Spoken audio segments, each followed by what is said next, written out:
नहीं बाबूजी, सोचा जाए तो भैया भी जो कह रहे हैं वो गलत नहीं कह रहे हैं। भाभी ने तो जैसे सिर पकड़ ली है कि उन्हें जैसा देखना है वो वैसे ही देखेंगे, फिर चाहे कोई भी सच्चाई उनके सामने क्यों ना रख दे। अच्छा बाबूजी, मैं लौटकर भाभी से बात करती हूँ। जी बाबूजी, जी।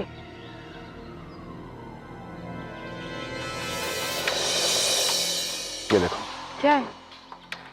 जूही की लीव एप्लीकेशन की कॉपी, और ऐसी एक नहीं 10 अंदर ऑफिस में पड़ी है भैया।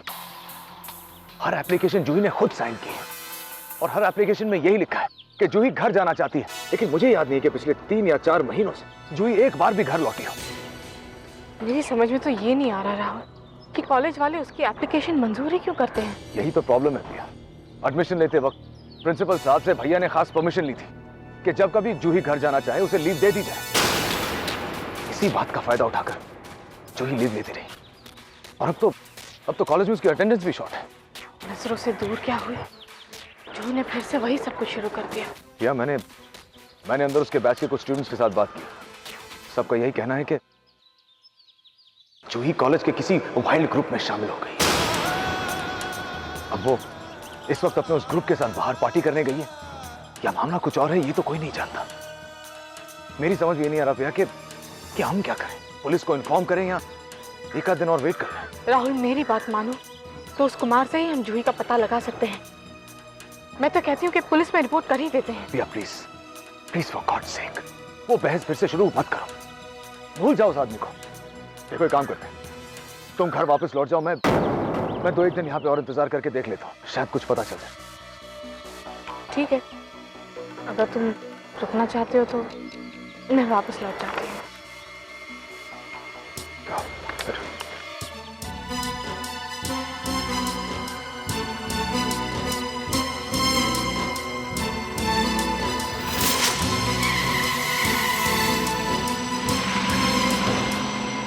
Thank you.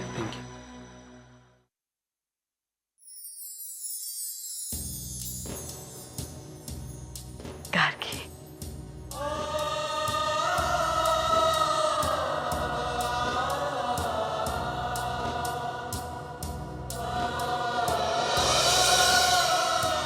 नमस्ते आंटी। जीते रहो बेटा।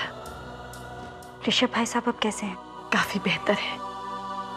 ऐसा लग रहा है जैसे एक सिरे से सब कुछ ठीक होता जा रहा है। सुनकर बहुत अच्छा लगा कि आपकी जिंदगी में सब ठीक होता जा रहा है। लेकिन आंटी प्लीज आप मेरी जिंदगी सुधारने की जहमत मत उठाइए। आपके कहने पर मैं अपनी बेटी को लेकर अपने ससुराल गई थी। वहां आपकी बड़ी बहू पहले से ही बाहक मौजूद थी और मेरे पति से अपनी सेवा करवा रही थी, जो मैंने देखा और मेरी बेटी ने भी देखा। जिस तरह से एक पौधे को बगीचे से उखाड़ कर लाते हैं ना, वैसे मैं शायना को लेकर आई वहां से। वो इतना छटपटा रही थी कि मुझे उस पर हाथ तक उठाना पड़ा। वो सुबह सुबह कर रो रही थी और रोते रोते सो गई। नींद में भी वो बेचारी सुबकियां भर रही थी। उसे अकेले हॉस्टल में सुलाकर मैं आपसे विनती करने आई हूँ आंटी। गार्गी बेटा, आंटी प्लीज आप मेरी दुनिया में दखल मत दीजिए। वो आपकी दुनिया से बहुत अलग है। शायद आपकी दुनिया में ऐसे समझौते किए जाते होंगे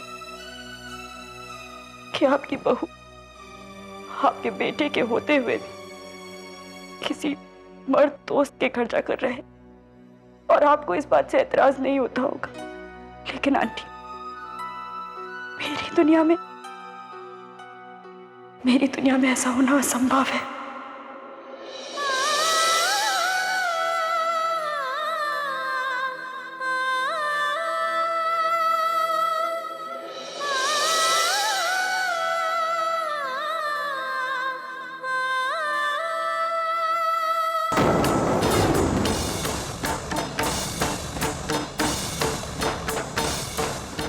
गार्गी गलत नहीं कह रही थी मेरा। अनुष्का का जाकर उस घर में रहना शोभा नहीं देता है। पर मैं क्या करूं?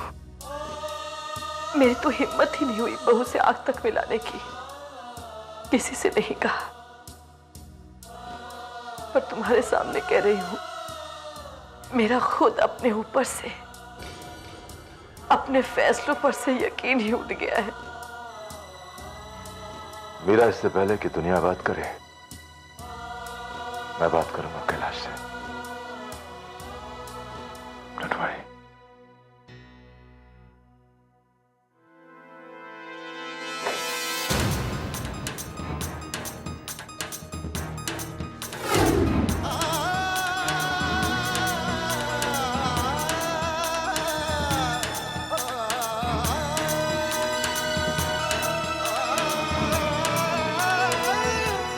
पहली बात तो यह है कि आप शाइना को मुझसे दूर करने की कभी सोचेगा भी मत।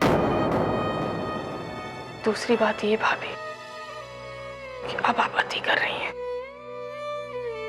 आपकी तरह अम्मा को भी सच्चाइयां नजर नहीं आ रही थी और उन्होंने अपने ही घर का बहुत बुरा कर लिया।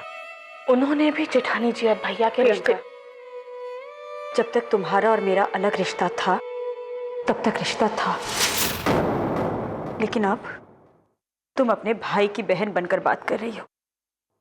जब मैं तुम्हारे भाई को ही नहीं जानती तो तुम कौन हो?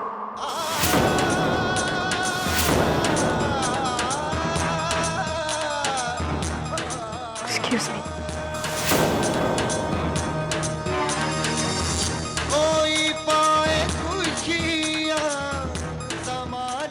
अपने ही हाथों से अपने घरौंदे को उजाड़ने का भूत एक पर से उतरा तो दूसरे पर चढ़ गया।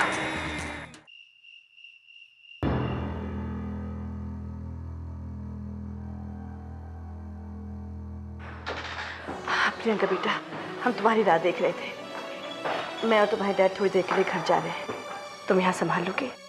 आप लोग जाइए, मैं रुकती हूँ यहाँ।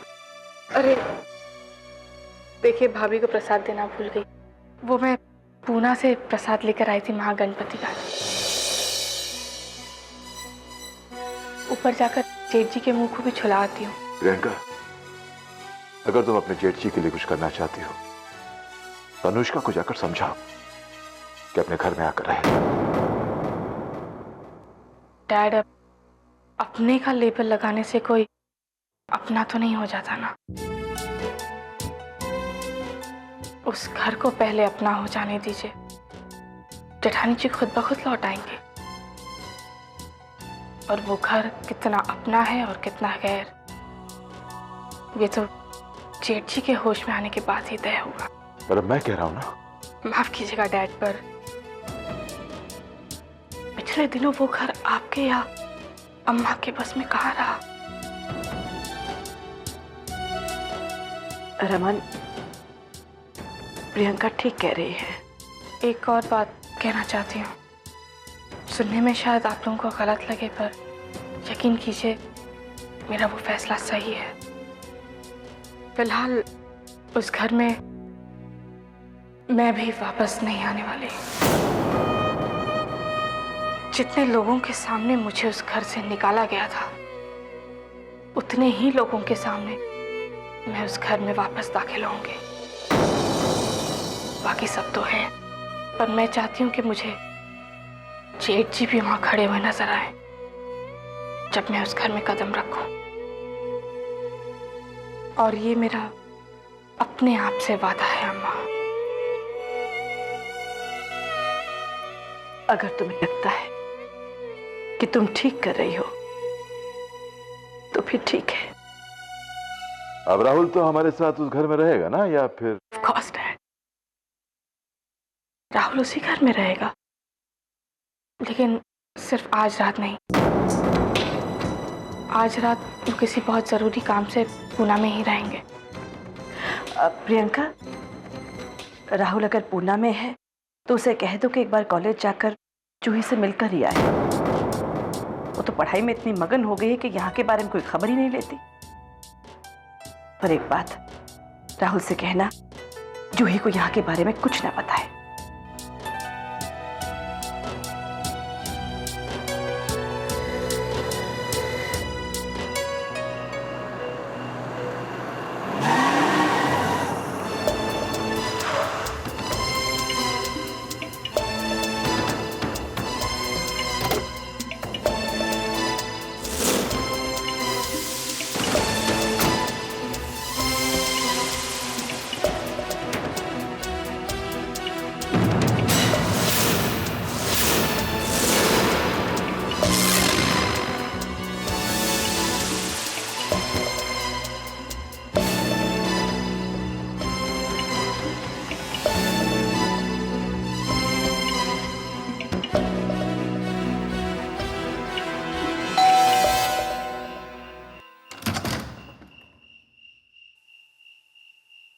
साहब आप जी बोलिए। अब जी मिस्टर कुमार से एक और जरूरी काम आ गया था, आप प्लीज उन्हें बुलाइए। वो अब यहाँ नहीं रहते।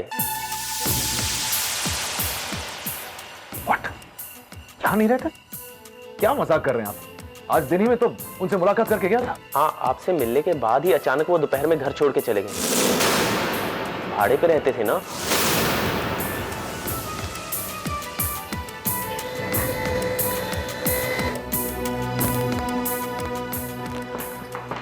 Excuse me doctor. जी कहिए। जी प्रसाद लीजिए। लेकिन मुझसे ज्यादा इसकी जरूरत पेशेंट को। उन्हीं को मैं प्रसाद दे मैं उन्हें प्रसाद दे सकती हूँ ना? श्योर, जा सकती है। Thank you.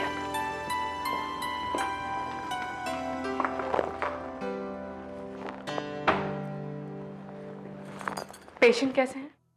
ठीक है।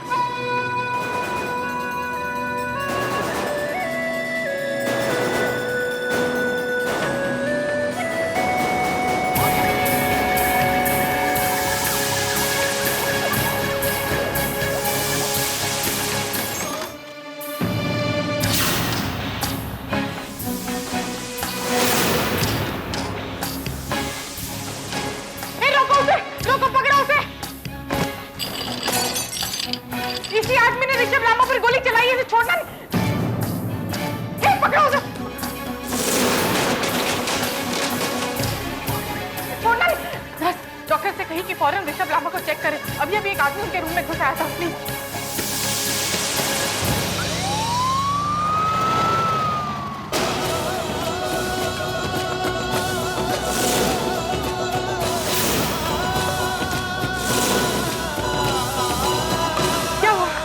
पता नहीं कहाँ गायब हो गया।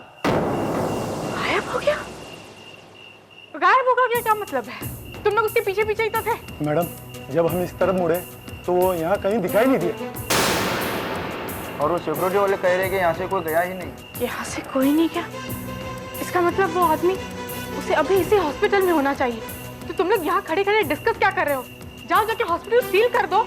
देखिए, मैंने किसी जेब कतरे या चोर को नहीं बल्कि एक खूनी को देखा।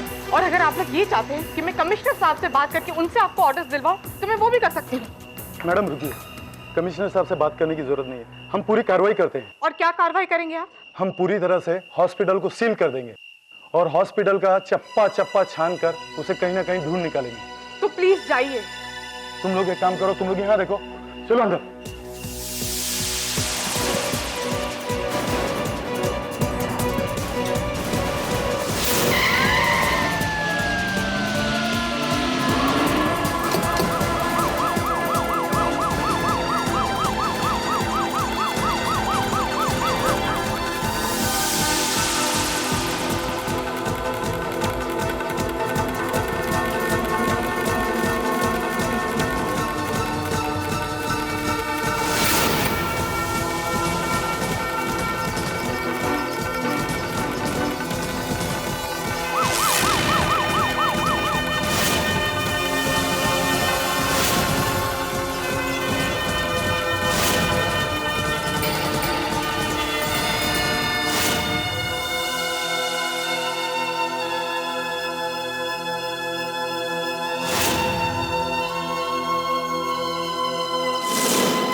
Excuse me madam. जी। मिस्टर ऋषभ लामा बिल्कुल ठीक है। वो आदमी उन्हें कोई नुकसान नहीं पहुंचा पाया। Thank God. Thank you very much.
ये आदमी राइट पॉकेट से चाबी निकाल नहीं पा रहा है तो इसने राइट पॉकेट में चाबी रखी कैसे होगी? और राइट हैंड पर प्लास्टर है तो ये जीप चलाएगा कैसे?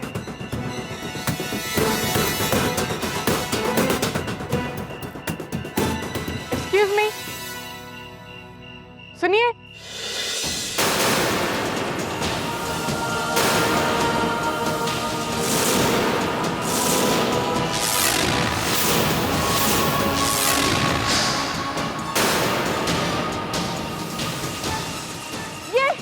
ये वो आदमी, वही आदमी, पकड़ो उसे।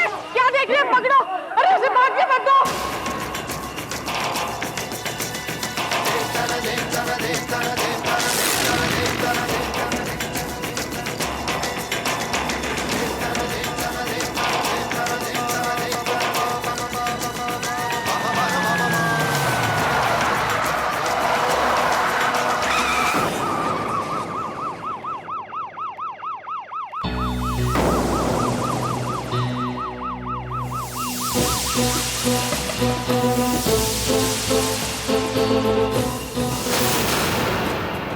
Good evening mister Kumar.